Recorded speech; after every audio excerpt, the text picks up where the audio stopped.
That's what it sounds like around here during the day, in my neck of the woods. Are you taking time to sit deep within yourself and just sit still and listen to your higher self?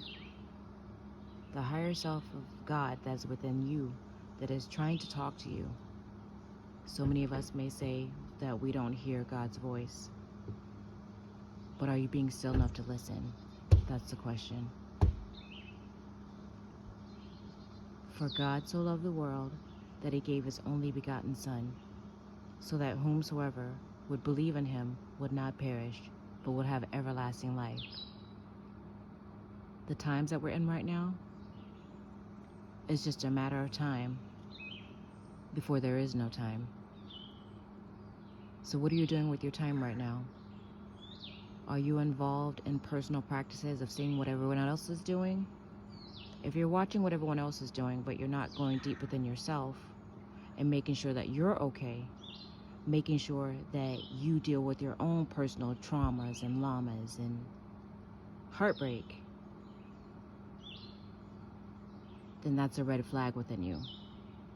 What I notice is that so many people are constantly putting out video after video after video after video saying, God said this, God said that, God said this, God said that, but where possibly can they be taking the time to spend with God to get these answers? You know, back in the day, the native tribes would go to the shaman. The shaman would go up to the mountain for days, sometimes 3 months, just to talk to God.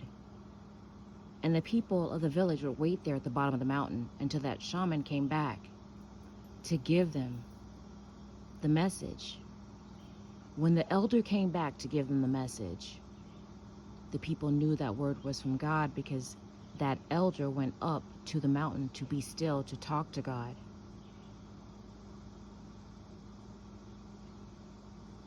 But if we're so busy, crowded by the things of life, not going deep within ourselves to heal ourselves, to listen to what really is wrong versus blaming others for the things that has happened in our lives. So many people are making sure that others are getting to heaven, but are you making sure that you're going to make it into those gates? That's the question. I've been learning a lot in my time being still, because this is when I can go within and deal with myself. Because it's not the picture that I paint to the world, but it's the picture that I paint to God that counts the most. Nubiandivine.